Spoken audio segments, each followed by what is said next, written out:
பிறந்த மண்ணை நெஞ்சில் வைத்து நேசியுங்கள் என்ற வாசகத்துடன் தமிழ் இலக்கிய பேரவையின் சார்பில் வழக்கறிஞர் எஸ். சௌந்தரராஜன் இந்திய திரைப்படங்களின் மீது உலகத்தின் பார்வையை திருப்பிய கலையுலக மேதை சத்யஜித் ரே சின்னஞ்சிறு பருவத்தில் தாகூரின் சாந்தி நிகேதனுக்கு தாயுடன் சென்றார்.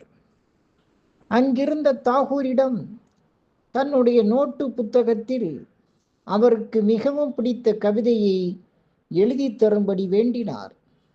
சிறுவனின் விருப்பத்தை மறுப்பின்றி நிறைவேற்ற முன்வந்த தாகூர் தான் வரைந்ததில் தனக்கு மிகவும் பிடித்த கவிதையை சத்யஜித் ரேயின் நோட்டு புத்தகத்தில் எழுதி கொடுத்தார்.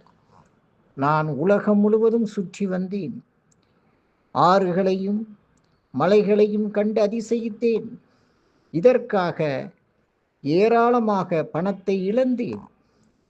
நெடுந்தூரம் கடந்து சென்று எல்லாவற்றையும் நேரில் கண்டேன்.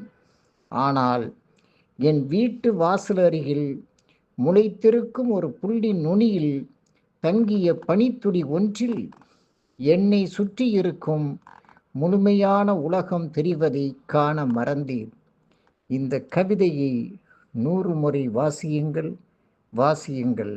நன்றி, வணக்கம்.